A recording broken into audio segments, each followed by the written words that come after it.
10 € offerts. Et votre premier pari remboursé en cash. Avec le lien en description et le code promo JDR10.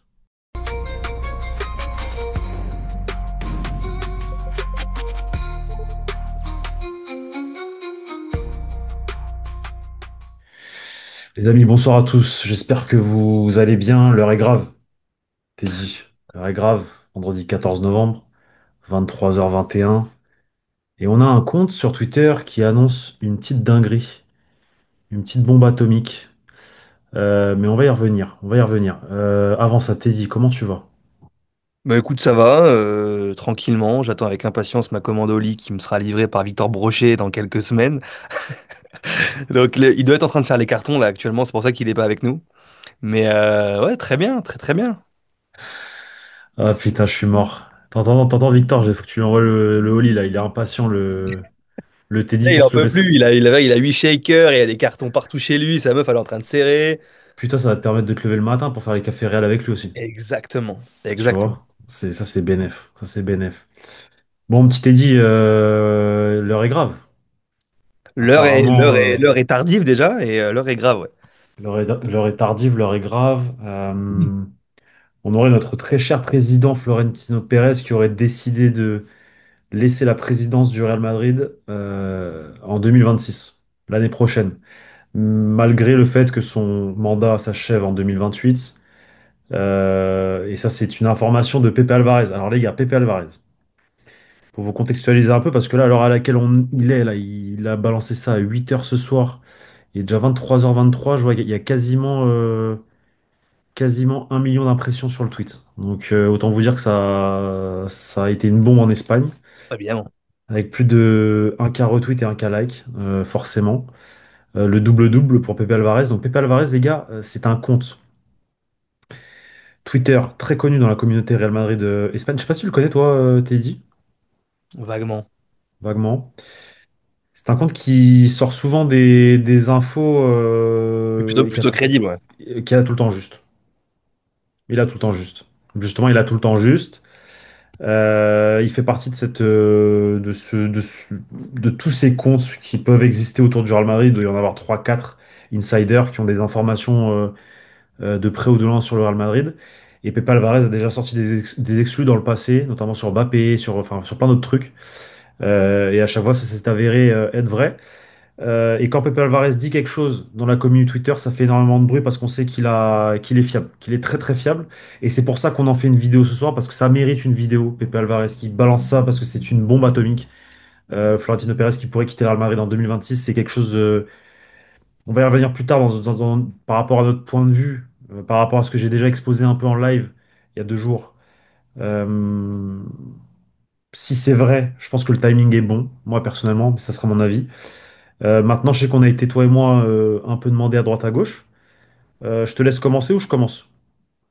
Ouais, comment? Parce que je pense que tu es le mieux placé pour énumérer tout ça. Moi, je compléterai si jamais j'ai autre chose à dire, mais je pense que tu es le mieux placé pour en parler.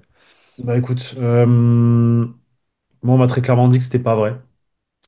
Une source proche, très proche du club, très proche d'en haut, quoi, m'explique dément l'information de Pepe Alvarez, dit que c'est pas vrai sans dire plus de détails. Maintenant, j'ai parlé à d'autres personnes qui me font comprendre que c'est aussi une tendance. Alors, c'est pas proche club, c'est vraiment proche écosystème, qui me font comprendre que c'est une tendance et que ça ne les étonnerait pas que cette information soit démentie forcément par le club ou par les gens qui sont proches du président, parce il y a un agenda présidentiel dans les prochains mois, notamment une assemblée générale des socios là dans 2 semaines, Le le 23 novembre. 23 novembre. Merci Teddy. Assemblée générale des socios de tous les ans, hein, c'est quelque chose qui se fait tous les ans, etc. Mais il y a surtout une deuxième assemblée extraordinaire en décembre où un référendum doit être voté par tous les socios pour justement déterminer si oui ou non il y a un changement de statut au niveau du club. Donc ça fait deux assemblées en l'espace d'un mois. C'est un timing très juste, juste avant les fêtes de Noël. Donc forcément sortir ce genre d'infos, ça peut ne pas arranger le club et tous ceux qui organisent le calendrier et l'agenda du président à ce moment-là, quoi. Ça aurait été mieux que ce soit une information qui sorte plutôt en janvier, tu vois, plutôt que Ouais, ouais. maintenant quand t'as toutes ces, comment dire, toutes ces assemblées, toutes ces réunions. Mais bon, Euh, pour le journaliste qui le sort, là, c'est le contexte rêvé pour sortir ce genre d'informations. voilà, Et- alors lui n'est pas journaliste, encore une fois, Non, c'est un mais compte insider, mais effectivement, c'est le moment de parfait parce que sortir ce genre d'informations là dans le contexte voilà, actuel, dans le climat actuel qu'est voilà, le Real Madrid. voilà. Voilà, moi ce que je peux vous dire, c'est qu'effectivement, on me dément sur ce proche club que Florentino Pérez n'a pas l'intention de quitter le Real Madrid, en tout cas d'aller jusqu'à la fin de son mandat. Un peu, c'est une information qui est sortie aussi auprès de divers journalistes déjà en Espagne. Maintenant, j'ai aussi été voir ailleurs, et ailleurs, on me fait comprendre que ça peut être une tendance plus, et que ça ne les étonne pas que justement ce soit démenti pour ce que je viens de vous expliquer. Voilà, vous avez mon retour par rapport à tout ça. Et moi, sachez aussi que si j'en fais une vidéo aujourd'hui à 23h27, un vendredi 14 novembre, alors que je viens de taffer, que je viens de finir à l'instant, c'est que ça mérite une vidéo parce que c'est Pepe Alvarez. Hmm. Si c'était un compte lambda, je le ferais pas. Teddy, qu'est-ce que tu as eu? Bah, moi, j'ai eu les mêmes retours que toi et on n'a pas les mêmes sources. Donc, donc Ouais. encore une fois, je pense qu'il y a une volonté, en effet, comme tu l'as dit, de démentir et par rapport au timing où on sait que dans ce genre de choses-là, on aime respecter justement un calendrier bien précis et qu'on veut pas bouleverser les choses. Mais en effet, j'ai eu les mêmes retours que toi, que c'était pas son intention, qu'il irait au bout de son mandat, qu'il y aurait éventuellement même si j'y crois pas, mais une prise de parole lors de cette fameuse assemblée le 23 novembre prochain qui répondrait à ces questions-là. Et que voilà, il avait absolument pas l'intention de quitter le Real et d'abandonner ses fonctions maintenant, même si on sait que dans tous les cas, c'est son dernier mandat à la tête du Real Madrid. Et après, voilà, moi j'ai eu les mêmes retours que toi. J'avoue que c'est un dossier que je suis pas rigoureusement, c'est pour ça que je dis que tu es le mieux placé pour en parler, même si j'ai déjà entendu parler à droite à gauche, notamment je l'avais dit en live avec toi et Victor, qu'il était focus nouveau Bernabéu, qu'il était focus Super League et que voilà, c'était ses deux derniers gros projets, le développement aussi du club, etc. C'était ses derniers projets avant de quitter le navire et avant de laisser place à quelqu'un d'autre. Et voilà, son dernier coup sportif. Et voilà, c'était Mbappé. On sait que c'était lui le joueur qui voulait. Le caprice de Pérez, on l'a dit, alors qu'on soit pour ou contre, c'était son caprice. Il le voulait, il l'a eu. Maintenant, voilà, il a plus forcément la main mise, même si c'est toujours lui qui signe à la fin les contrats, hein. Mais il a plus la main mise comme avant sur le mercato du Real Madrid. Il a plus, il laisse, il délègue de plus en plus et il laisse certaines choses se faire, ce qui explique, à mon sens, aussi pourquoi la direction prend un chemin qui n'est plus celui des grandes années, justement, Florentino Pérez, puisqu'il ne gère plus ces choses-là ou moins ces choses-là et qui délègue et que bah voilà il a à mon avis, il a pas le choix hein, de déléguer le monsieur se fait vieux, le monsieur a déjà tellement donné que voilà on peut que lui dire merci, au revoir monsieur et puis voilà maintenant j'espère que il laissera le club dans les meilleures conditions et de toute façon je pense que oui. D'un point de vue Après économique, oui, je pense. oui, oui, économique, ça c'est certain, mais après sportivement, est-ce que les gens qui vont lui succéder seront aussi compétents que lui et auront la même vision, la même Ça, on intelligence? verra. Ça, l'avenir nous le dira, mais en effet, voilà, on est sur la fin avec Florentino Pérez, c'est pas un secret. Effectivement, Teddy, on est sur la fin. Moi, ce que je peux rajouter par rapport à tout ça, je pense que tu as été assez complet. Euh, et je pense que je vais le dire assez très clairement pour la première fois ici, avec des mots plutôt calmes sans entrer trop dans les détails. Mais effectivement, le président Florentino Pérez, forcément, le temps passe, il se fait vieux. En tout cas, il devient âgé. Aujourd'hui, si je dis pas de bêtises, il a 79 ans, Florentino Pérez. Je vérifie pour pas dire de conneries, mais moi de mémoire, je crois que c'est 79 ans qu'il a. C'est sûr. 78, il va faire, excusez-moi, Ouais. 79 ans Tu le vieillis. le 8 mars prochain, l'année prochaine. Euh, c'est un homme fatigué depuis maintenant quelques années, pour diverses raisons. Sur ça, je peux pas trop rentrer dans les détails, mais effectivement, ça fait 2 3 années que Florentino Pérez est fatigué. Mais voilà, effectivement, il avait des dernières batailles à mener. Il y avait des dernières batailles à mener, notamment sur l'aspect sportif, c'était Kylian Mbappé. Ça, c'est clair et net. Sur l'aspect business, c'était la Super League. A-t-il gagné, a-t-il perdu? On le verra ce qui se passera dans les prochains mois, semaines. Mais en tout cas, ce qui est sûr, c'est que l'UEFA va devoir raquer à tous ceux Ah, il a qui. gagné. Il a Voilà, moi, gagné. pour moi, ils ont gagné. Pour moi, ils ont gagné. Parce que Mbappé, tu l'as eu gratuitement, même si tu as dû attendre, tu l'as eu C'est ça. gratuitement. Et Et la au Super final, League, l'UEFA, voilà. et la Super League, les décisions de justice lui ont donné raison. C'est Donc, ça. Il y avait le stade. Le stade est quasi terminé, pas totalement terminé, mais quasi terminé. Il y a encore quelques détails à peaufiner. Il y a encore des batailles aussi à mener parce qu'il y a les histoires avec les concerts, etc., etc. Le parking qui est pas encore totalement finalisé parce que pareil, il y a des problèmes avec les voisins, tout ça. Mais le stade est fini. Alors on peut dire ce qu'on veut, hein. L'extérieur il est moche, je sais pas quoi, mais bon, on est quand même sûr. Non, mais c'est la vérité. C'est il n'est bon, pas fini. Il n'est pas fini. voilà, mais l'intérieur est exceptionnel. Ça, Ah c'est oui, incroyable. Je pense que c'est le plus grand stade indéniable. du monde. C'est D'ailleurs, en témoigne indéniable. là, les images qu'on a avec la NFL qui s'installe quelques jours à Voilà. Madrid. Là, c'est exceptionnel. Voilà. Voilà. L'extérieur, on peut dire ce qu'on veut, oui, l'architecture, je sais pas quoi, mais ça reste quand même, je pense, le stade du 21e siècle à l'instant T. Ah, Je totalement. pense qu'il n'y a pas mieux que le Bernabéu, du coup, parce qu'aujourd'hui, il s'appelle le Bernabéu, il s'appelle plus Santiago Bernabéu, il s'appelle le Bernabéu. Et j'ai eu beaucoup de remarques à ce sujet-là. Alors, je sais pas quel est ton avis, tu le donneras, mais moi, je peux comprendre les gens qui sont très conservateurs et qui disent, ouais, on enlève le nom de Santiago, c'est scandaleux, etc. On renie un petit peu l'histoire du Real Madrid. Mais d'un côté, et je fais un peu plus partie quand même de ce côté-là des gens, enfin, moi, il m'est jamais arrivé de dire dans mon langage verbal, quand je suis à Madrid, je vais au Santiago Bernabéu. Oui, oui, Tout tu le dis monde vamos dit, al, on va au Bernabéu. vamos al Bernabéu. Voilà, Maintenant, tu vois, maintenant, donc c'est compréhensible. je suis quand même un peu plus conservateur et que Totalement. le blaze de Santiago Bernabéu, c'était une marque Mais et ça bon, restera ah, toujours, enfin, dans les écrits, tu oui, verras toujours Estadio Santiago Bernabéu, tu vois, c'est je la pense marque. Je préfère 10 000 fois que le stade s'appelle Bernabéu que le stade s'appelle El, Spotify Camp Nou, El tu vois. Bernabéu, El Tu vois? Bernabéu. Ouais, tu vois, c'est Ouais, ça. Moi, ça reste le nom de Bernabéu. Enfin, je veux dire, ok, bien sûr, et encore, on supprime pas parce que dans l'esprit des gens, il y aura toujours bien Santiago sûr, Bernabéu. bien sûr, Mais dans bien le sûr, langage des gens, tout le monde dit on va au Bernabéu, bien on va sûr, pas au Santiago Bernabéu, tu vois. Donc bien ça me sûr, choque pas tellement. Et puis voilà, c'est dans l'intérêt du club. Et encore une fois, je préfère 1000 fois ça que le stade s'appelle le Spotify Bernabéu ou le Orange Bernabéu ou le je sais pas quoi, tu vois. Bon. bien sûr. Et la dernière bataille, les amis, du coup, cette transformation du club, transformation aujourd'hui club appartenant aux socios vers la SAD, Sociedad Anónima Deportiva, plan qui sera présenté lors de la prochaine assemblée des socios et qui sera voté par référendum, oui ou non, de la part, par les socios également, lors d'une assemblée qui suivra exceptionnelle en décembre, donc en l'espace d'un mois. Ce sera l'ultime bataille, pour le coup, Mais parce que les trois autres sont est-ce que terminés. tu peux rappeler à tout le monde en quoi ça consiste exactement ce plan-là, avec des mots simples, parce que c'est vrai qu'il y en a beaucoup qui, sur Twitter, je vois, qui ne savent pas du tout en fait, en quoi ça consiste exactement.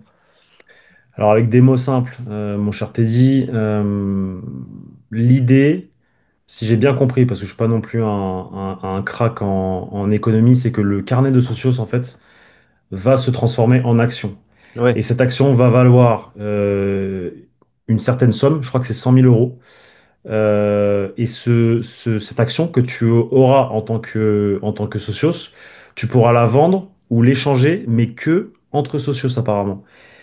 Par contre, il y a un micmac qui fait que une entreprise étrangère ou des entreprises étrangères ou des étrangers, enfin bref, des investisseurs étrangers pourront entrer dans le capital Real Madrid à hauteur maximum de 10% de ce que j'ai vu dans les médias. Je crois que c'était El Mundo qui sorti ça, qui sortait ça hier dans un papier, à hauteur de 10% maximum. Ça veut dire que 90% du club resterait entre les mains des socios et seulement 10% à son maximum, au maximum, pourrait être à des capitaux étrangers, type, je vous le dis en avant-première, des investisseurs venant du Maroc. Voilà. Je vous le dis en petit exclu. Je pense que vous le savez, certains, si vous Oui, suivez bien oui, Real Madrid, vous le savez et les déjà un petit peu relations qui. entre, ouais. Voilà, voilà. Donc voilà, je pense qu'on aura beaucoup plus de détails lors de la prochaine assemblée, parce que lors de la prochaine assemblée, le président est censé faire le comité est censé présenter le projet justement, et d'ici le référendum exceptionnel, extraordinaire, pardon, de décembre, là on sera assez calé. Effectivement, au départ, on avait des bruits comme quoi ça pourrait monter jusqu'à 49%, etc., etc. Mais finalement, selon les dernières informations, c'est jusqu'à 10% maximum. Donc on verra si ça se passera comme ça ou pas. Le fait est que c'est sa dernière bataille et que ça va être voté. Donc à voir si ça passe ou non. Maintenant, on aura le temps d'en faire des débats, d'en discuter, de se renseigner nous aussi pour avoir un vrai avis solide.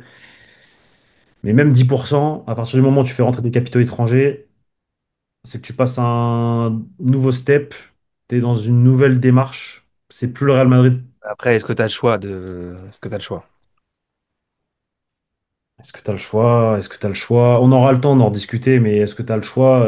Bah, vu comment le Real Madrid a commencé à investir dans le stade, dans certaines choses, dans les contrats, dans Mbappé, dans tout ça, est-ce que tu as le choix? Et pour lutter au football, bah, est-ce que tu as le choix? Ouais, Je c'est pense pas, ça. j'en sais pas. Je sais pas, mais ce qui est sûr, c'est que si le Real Madrid a besoin de capitaux, enfin d'argent tout de suite, là, direct, c'est pour surtout financer le stade, pour finaliser les finances du stade et aussi pour payer les joueurs qui sont déjà présents au club. Donc voilà les amis. Écoutez, moi, à mon avis, dans le cas où c'est vrai, cette information, t'es dit, je te laisse rebondir après, mais dans le cas où c'est vrai, moi je pense que c'est le bon timing. Parce que comme je l'ai expliqué, le président a son âge, le président avait certaines batailles à mener là lors de ce dernier mandat qu'il a lancé il y a quelques temps maintenant, quelques mois en arrière. Des batailles qui sont quasiment finies et on le voit sur l'aspect du sportif. Il délègue énormément. José Ángel Sanchez a son mot à dire. Depuis peu, il y a aussi une figure comme Anas Lagari qui est là, qui est présente, etc. Juni Calafat, voilà. Euh, on voit bien que quand un coach arrive ou quand le coach d'avant est là et réclame certaines choses sur le terrain, j'ai besoin d'un défenseur, j'ai besoin d'un milieu de terrain, etc., bah, tout ne lui est pas donné parce que le club a d'autres priorités. Le club avec cette présidence a d'autres priorités. Et si aujourd'hui on a aussi des sons de cloche dans le vestiaire avec des joueurs qui ont des caprices, des comportements, etc., etc., c'est peut-être aussi parce que justement cette présidence est moins présente, parce qu'elle a la Faut tête regarder. ailleurs, parce que ça sent la fin, parce que Florentino Pérez a son âge, parce qu'il ne gère pas les dossiers comme à l'époque, parce que je le vois, les gens ils disent, regardez, on a viré Cristiano, regardez, on a viré Ramos, regardez, on a viré Ozil, regardez, on a viré Di Maria. Les gars, faut vraiment comprendre un truc, c'est que depuis 2 3 ans, ce n'est pas le même Florentino Pérez. Florentino Pérez est va être une légende de ce club quoi qu'il arrive. Et moi, pour moi, dans mon avis à moi, c'est que ça va être le plus grand président de l'histoire du Real Madrid. Ça, c'est clair et net. Maintenant, depuis 2022-2023, Florentino Pérez est de plus en plus fatigué. Florentino Pérez est de moins en moins présent aux événements, que ce soit à l'extérieur. Il se déplace beaucoup moins. À domicile, c'est difficile de se déplacer, etc. Donc voilà, ça devient plutôt compliqué pour lui de participer à un acte, etc., de faire un discours, de tenir un micro, etc., etc., parce que c'est comme ça, maintenant il doit le faire parce il est président du Real Madrid. C'est pour ça que moi, cette histoire de 2026, après toutes ces assemblées, ce dernier vote ultime, etc., moi, ça me paraît être, et avec notamment ce que dit Pepe Alvarez, une transition douce. Il veut être là pour voir qui va prendre la succession. Tu comprends? Moi, même si on me le dément, proche club, proche direction, ce soir, on me le dément, je vous le dis, on me le dément. Oui, oui. Mais ce que dit Pepe Alvarez, je pense au niveau du timing, on est bon. Au niveau du timing, on est très bon. Vas-y, Teddy. Non, moi je lui fais confiance aussi. Le fait qu'on nous démente à nous deux ce soir cette information-là signifie simplement que c'est pas le bon timing pour eux, le Real Madrid, de la sortir maintenant et qu'il y a un calendrier, comme on l'a dit en début de vidéo, et qu'il y a il y a ces deux assemblées qui vont être très importantes en fin d'année où ils vont répondre à ces questions-là. Maintenant, oui, c'est un homme, comme tu l'as dit, qui est âgé, qui a été la cible de l'UEFA, de la FIFA, de Nasser, de beaucoup de gens. Ça a été la cible numéro un de toutes ces grandes instances-là, même de Javier Tebas. Enfin, tout le monde veut C'est vrai. qui tombe et qui chute en fait, et le Real Madrid avec. Et le problème, c'est que pour l'instant, personne n'a eu sa peau et personne n'aura sa peau finalement parce qu'il partira mission accomplie, tâche accomplie. Et en effet, le Bernabéu, la Super League, cette nouvelle réforme pour l'avenir du club. Donc il a réussi sa mission. Maintenant, voilà, c'est un homme aussi qui a traversé tellement de choses, même dans sa vie personnelle, avec le Real Madrid aussi. Donc voilà, c'est un homme qui est fatigué. Et moi, je ne pourrais jamais l'attaquer, même s'il y a eu des erreurs dans sa carrière et encore aujourd'hui. Comme tu l'as dit, encore une fois, on se rend pas compte et les gens ne se rendent pas compte de ce que c'est président du Real Madrid. Euh, alors peut-être que les supporters du Real ne l'entendent pas, mais j'ai envie de dire, Florentino Pérez, il s'en bat les couilles qu'il manque un latéral gauche et qu'il faut une doublure À l'instant T, oui. ouais, voilà, tu vois, c'est depuis quelques années même, tu vois, c'est le De dernier de 3 ans, c'est le trois cadet de ses quatre ans. soucis, c'est le cadet de ses soucis quand il doit gérer un stade qui a obligation de rapporter de l'argent au Real Madrid, sinon c'est quasiment la faillite parce que bah, t'as quasiment tout misé dessus et que c'est le stade du futur, que tu dois gérer un projet C'est de ça. Super League dans des procès qui sont pas faciles. Enfin, encore une fois, moi je n'ai pas le détail de tout ça, mais j'imagine que c'est quand même depuis 2021 que ça dure cette histoire de Super League, donc ça fait 4 ans que c'est en que c'est dans les en justice, que c'est traîné en justice Dans les tuyaux. dans les tuyaux. Donc ils sont aussi impliqués dans l'affaire Negreira à Barcelone, dans tout le problème qui est autour des arbitres, la fédération espagnole de football. Enfin, il y a des combats qui sont aussi menés en dehors du sportif, qui sont importants. Et même si nous, en tant que supporters, et c'est normal, on voit que le sportif et on privilégie le sportif parce que c'est naturel. Mais il y a d'autres choses et il sait qu'il est sur la fin. Je pense que son souhait le plus important aujourd'hui, c'est de laisser le Real Madrid dans un bon état financier et de laisser le Real Madrid avec un avenir quand même sportif qui est bon. C'est pour ça aussi qu'il voulait absolument peut-être aussi Mbappé parce qu'il sait que sur Mbappé, t'es un joueur quand même qui est extrêmement talentueux et qui va être là au moins sur les 10 prochaines années. Donc tu sais quand même déjà que sportivement, et c'est aussi peut-être pour ça, même s'il y a certainement du caprice, de l'ego là-dedans, etc. Mais tu sais aussi quand même que tu as un joueur là qui va compter Bien et qui sûr. va marquer l'histoire du football dans les dix Bien prochaines sûr. années. Bien sûr. Tu vois, donc voilà, il a fait Xabi Alonso, même si on sait que c'est pas lui, c'est plutôt son second qui voulait le mettre en place. Tu sais que c'est un projet qui peut aller sur plusieurs années, donc tu n'auras pas besoin forcément de retrouver un entraîneur. Bon voilà, donc il y a quand même des choses sportivement qui ont été faites aussi. Le seul secteur finalement, si on reparle un peu de sportif, qui n'a pas été vraiment traité correctement, pardon, c'est le secteur défensif, où là, il y a eu beaucoup de manquements, notamment sur les latéraux, mais sinon, le milieu de terrain, t'as quand même eu beaucoup de joueurs qui sont arrivés, Kamavinga, Tchouaméni, Bellingham, Arda, Brahim, t'en as qui sont arrivés. Offensivement, t'as quand même des joueurs de qualité, même si aujourd'hui ça se passe moins bien pardon, avec les deux Brésiliens, t'as quand même Vinicius, Rodrigo, Mbappé, Brahim, Mastantuono. Ouais, sur Sur, le papier, sur le papier, c'est. c'est l'une des meilleures attaques européennes, tu vois ce que je veux dire. Donc voilà, mais donc voilà, moi je ne me permettrai jamais d'attaquer Florentino Pérez pour tout ce qu'il a fait et pour tout ce qu'il continue de faire malgré son âge. 79 ans bientôt, tu l'as rappelé. C'est voilà, merci monsieur. Et en effet, je partage ton avis comme je le partageais à moindre mesure pour Carlo Ancelotti aussi, pour qui j'ai tellement de respect et d'admiration. Mais voilà, c'était la fin aussi malheureusement pour Carlo Ancelotti l'an dernier. Il fallait tourner cette page-là sur le banc du Real Madrid. Ils l'ont fait et tant mieux. Florentino Pérez, voilà, même chose.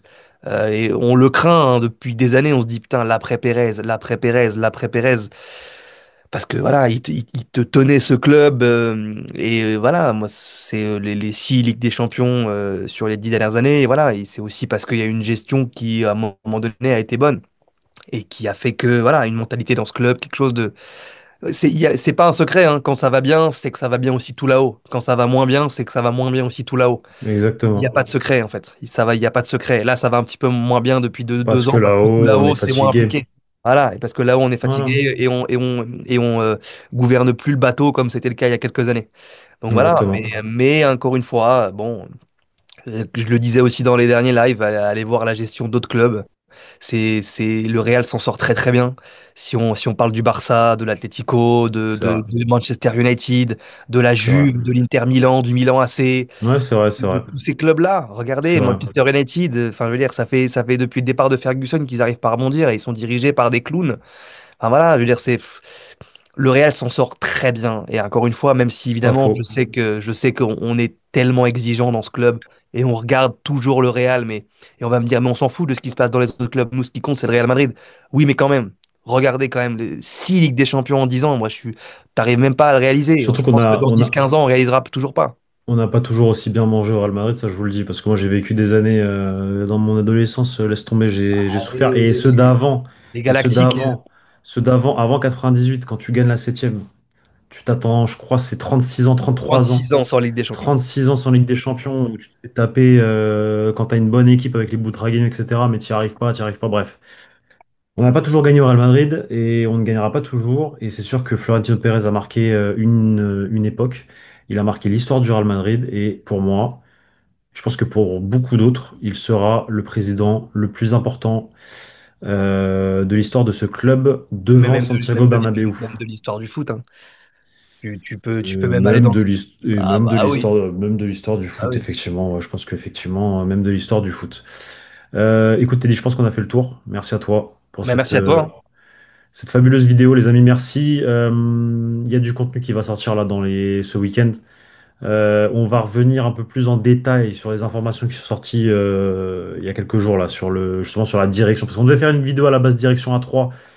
On est obligé de tourner cette vidéo parce que l'information est tellement grosse qu'on doit réagir. On se doit de réagir et de vous rapporter ce qu'on a. Mais il y a une vidéo un peu plus en détail sur les problèmes, direction, etc. Jeu de Game of Thrones, tout ça qu'on va faire avec Victor et Teddy là, très certainement dimanche. Et j'ai prévu aussi une petite vidéo d'Innoicen, je te l'annonce. Donc à voir quand est-ce qu'on la tourne et quand est-ce qu'on la sort. Très bien. Les amis, je vous dis à demain pour de nouvelles vidéos. Ciao, Je vous ciao les gars, dis hein. bonne Prenez soin de soirée. vous. Ciao, ciao.